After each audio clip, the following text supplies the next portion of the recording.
Cranford. Chapter 1. Our Society.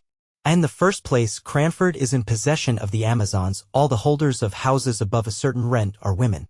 If a married couple come to settle in the town, somehow the gentleman disappears. He is either fairly frightened to death by being the only man in the Cranford evening parties, or he is accounted for by being with his regiment, his ship, or closely engaged in business all the week in the great neighboring commercial town of Drumble, distant only 20 miles on a railroad. In short, whatever does become of the gentlemen, they are not at Cranford. What could they do if they were there? The surgeon has his round of 30 miles and sleeps at Cranford, but every man cannot be a surgeon. For keeping the trim gardens full of choice flowers without a weed to speck them, for frightening away little boys who look wistfully at the said flowers through the railings, for rushing out at the geese that occasionally venture into the gardens if the gates are left open, for deciding all questions of literature and politics without troubling themselves with unnecessary reasons or arguments, for obtaining clear and correct knowledge of everybody's affairs in the parish, for keeping their neat maidservants in admirable order, for kindness, somewhat dictatorial, to the poor, and real tender good offices to each other whenever they are in distress, the ladies of Cranford are quite sufficient. A man, as one of them observed to me once, is so in the way in the house. Although the ladies of Cranford know all each other's proceedings, they are exceedingly indifferent to each other's opinions. Indeed, as each has her own individuality, not to say eccentricity, pretty strongly developed, nothing is so easy as verbal retaliation, but somehow goodwill reigns among them to a considerable degree. The Cranford ladies have only an occasional little quarrel, spirited out in a few peppery words and angry jerks of the head, just enough to prevent the even tenor of their lives from becoming too flat. Their dress is very independent of fashion, as they observe. What does it signify how we dress here at Cranford, where everybody knows us? And if they go from home, their reason is equally cogent. What does it signify how we dress here, where nobody knows us? The materials of their clothes are, in general, good and plain, and most of them are nearly as scrupulous as Miss Tyler of cleanly memory, but I will answer for it, the last jigget, the last tight and scanty petticoat in wear in England, was seen in Cranford and seen without a smile. Picture, a magnificent family red silk umbrella. I can testify to a magnificent family red silk umbrella under which a gentle little spinster, left alone of many brothers and sisters, used to patter to church on rainy days. Have you any red silk umbrellas in London? We had a tradition of the first that had ever been seen in Cranford, and the little boys mobbed it and called it a stick in petticoats.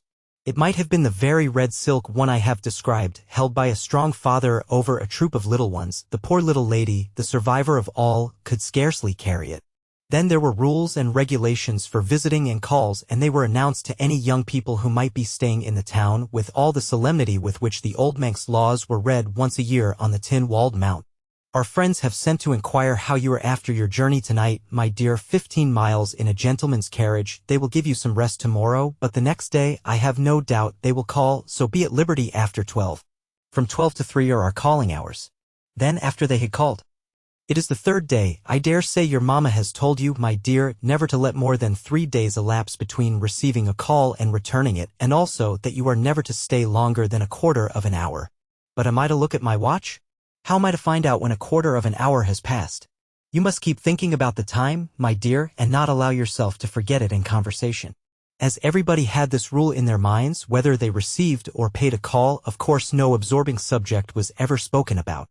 We kept ourselves to short sentences of small talk and were punctual to our time. I imagine that a few of the gentlefolks of Cranford were poor and had some difficulty in making both ends meet, but they were like the Spartans and concealed their smart under a smiling face. We none of us spoke of money because that subject savored of commerce and trade, and though some might be poor, we were all aristocratic. The Cranfordians had that kindly esprit de corps which made them overlook all deficiencies in success when some among them tried to conceal their poverty.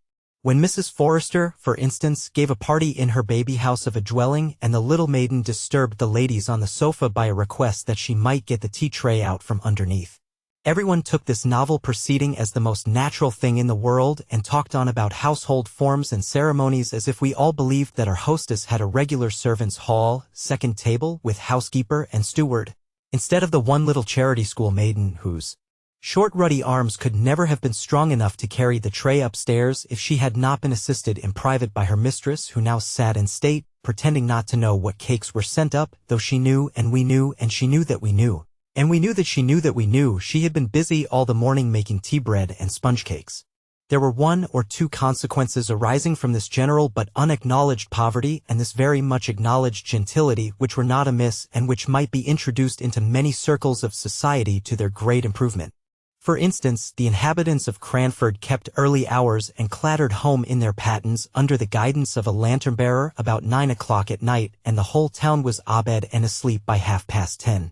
Moreover, it was considered vulgar, a tremendous word in Cranford, to give anything expensive in the way of eatable or drinkable at the evening entertainments. Wafer bread and butter and sponge biscuits were all that the Honorable Mrs. Jameson gave, and she was sister-in-law to the late Earl of Glenmire, although she did practice such elegant economy.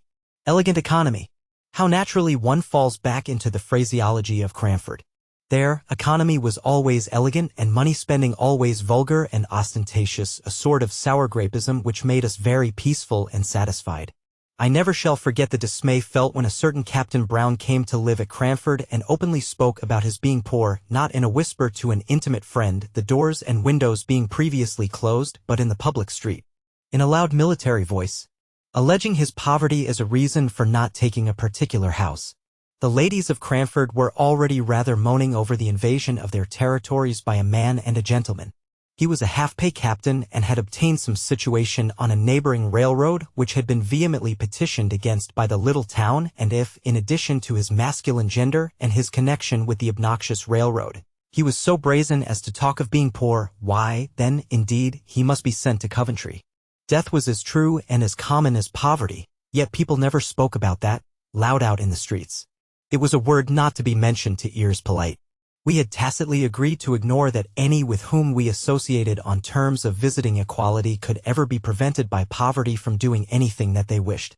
If we walked to or from a party, it was because the night was so fine or the air so refreshing, not because sedan chairs were expensive.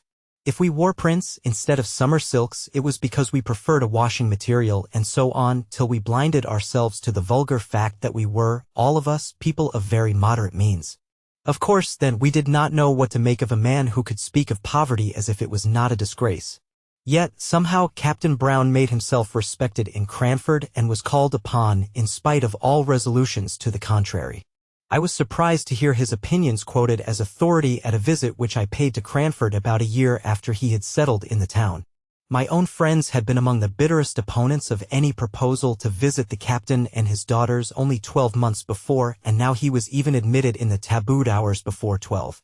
True, it was to discover the cause of a smoking chimney before the fire was lighted, but still Captain Brown walked upstairs, nothing daunted, spoke in a voice too large for the room, and joked quite in the way of a tame man about the house.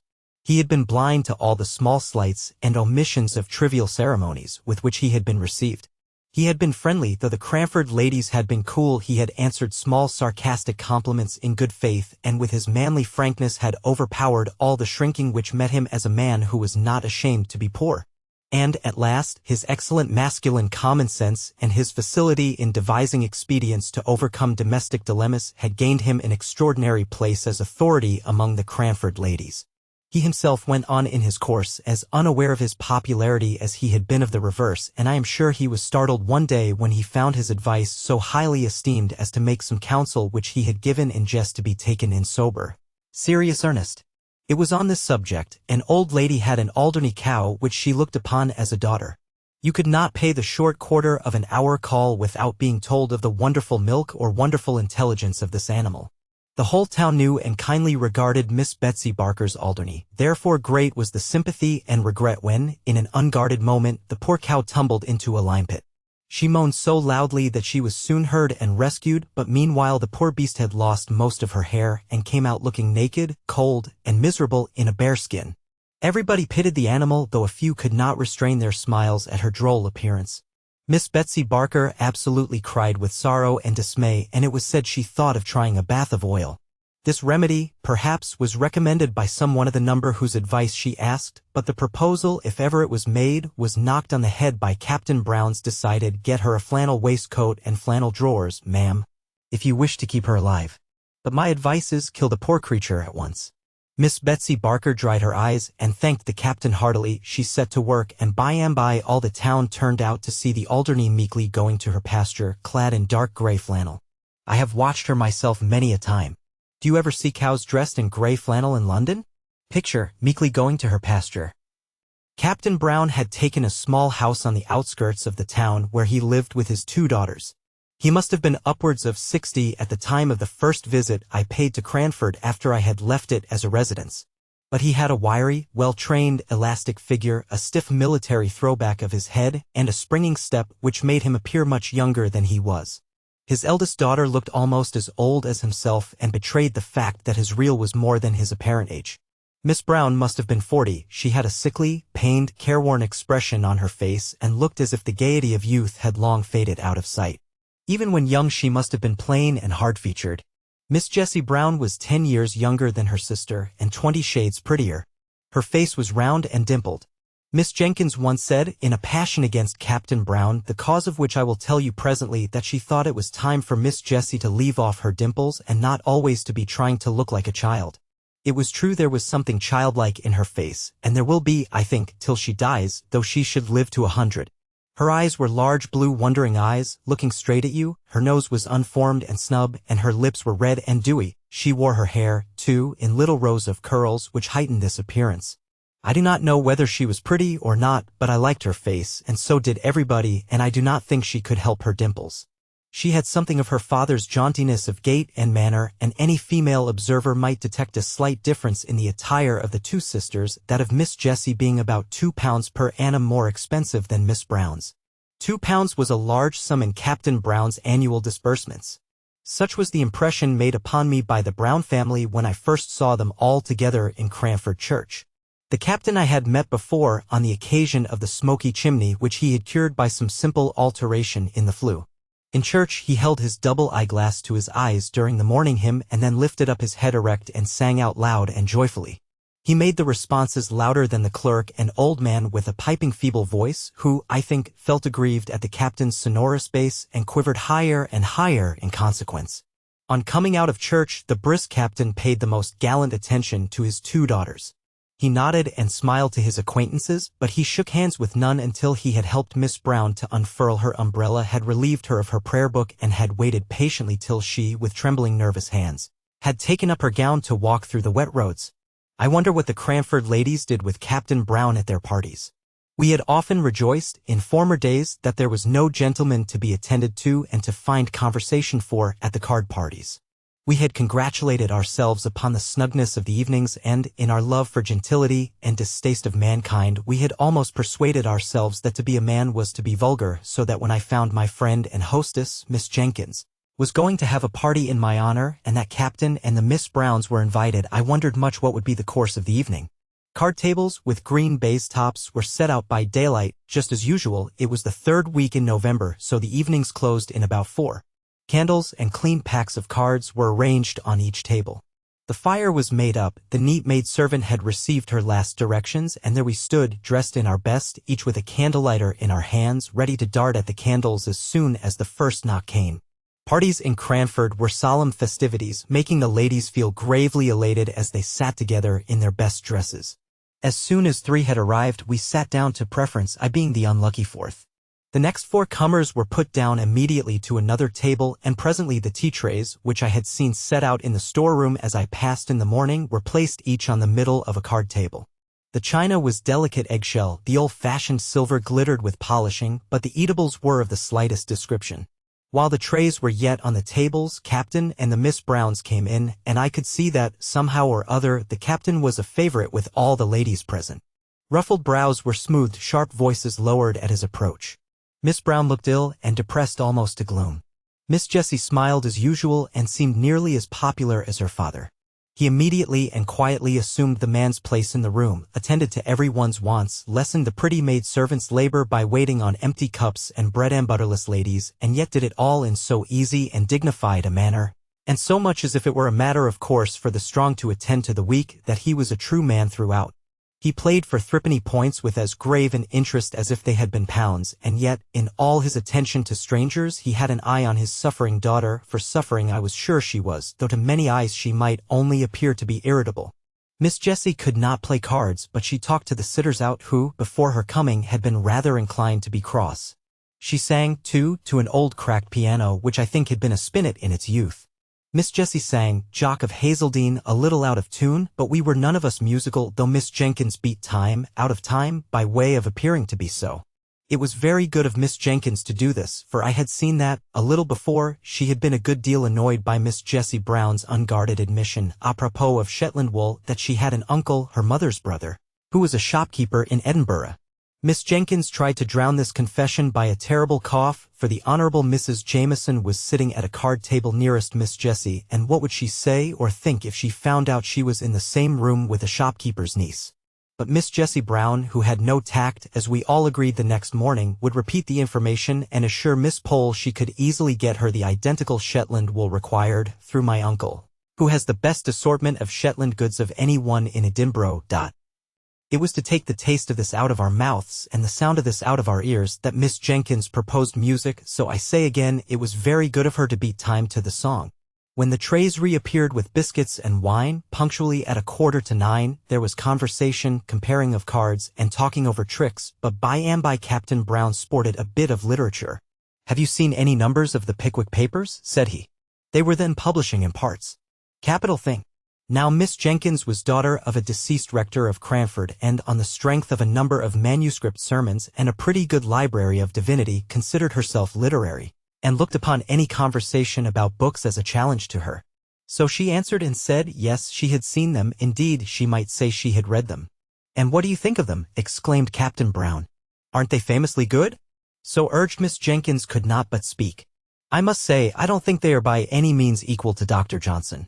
Still, perhaps, the author is young. Let him persevere, and who knows what he may become if he will take the great doctor for his model." This was evidently too much for Captain Brown to take placidly, and I saw the words on the tip of his tongue before Miss Jenkins had finished her sentence. "It is quite a different sort of thing, my dear madam," he began. "I am quite aware of that," returned she. "And I make allowances, Captain Brown. Just allow me to read you a scene out of this month's number," pleaded he. "I had it only this morning, and I don't think the company can have read it yet." "As you please," said she, settling herself with an air of resignation. He read the account of the soiree which Sam Weller gave at Bath. Some of us laughed heartily. I did not dare, because I was staying in the house. Miss Jenkins sat in patient gravity. When it was ended, she turned to me and said with mild dignity, "Fetch me Rasselas, my dear, out of the bookroom." When I had brought it to her, she turned to Captain Brown. "Now allow me to read you a scene, and then the present company can judge between your favorite, Mr. Bawes, and Dr. Johnson." She read one of the conversations between Rasselas and Imlac in a high-pitched, majestic voice, and when she had ended, she said, "I imagine I am now justified in my preference of Dr. Johnson as a writer of fiction." The captain screwed his lips up and drummed on the table, but he did not speak. She thought she would give him a finishing blow or two. Picture endeavoring to beguile her into conversation. "I consider it vulgar and below the dignity of literature to publish in numbers." "How is the Rambler published, ma'am?" asked Captain Brown in a low voice, which I think Miss Jenkins could not have heard. "Dr. Johnson's style is a model for young beginners. My father recommended it to me when I began to write letters. I have formed my own style upon it. I recommended it to your favorite." "I should be very sorry for him to exchange his style for any such pompous writing," said Captain Brown. Miss Jenkins felt this as a personal affront in a way of which the captain had not dreamed. Epistolary writing she and her friends considered as her forte. Many a copy of many a letter have I seen written and corrected on the slate before she seized the half-hour just previous to post-time to assure her friends of this or of that, and Dr. Johnson was, as she said, her model in these compositions. She drew herself up with dignity and only replied to Captain Brown's last remark by saying, with marked emphasis on every syllable, "I prefer Dr. Johnson to Mr. Bawes." It is said, I won't vouch for the fact, that Captain Brown was heard to say, sotto voce, Dean Dr. Johnson. If he did, he was penitent afterwards, as he showed by going to stand near Miss Jenkins' armchair and endeavoring to beguile her into conversation on some more pleasing subject. But she was inexorable. The next day she made the remark I have mentioned about Miss Jessie's dimples.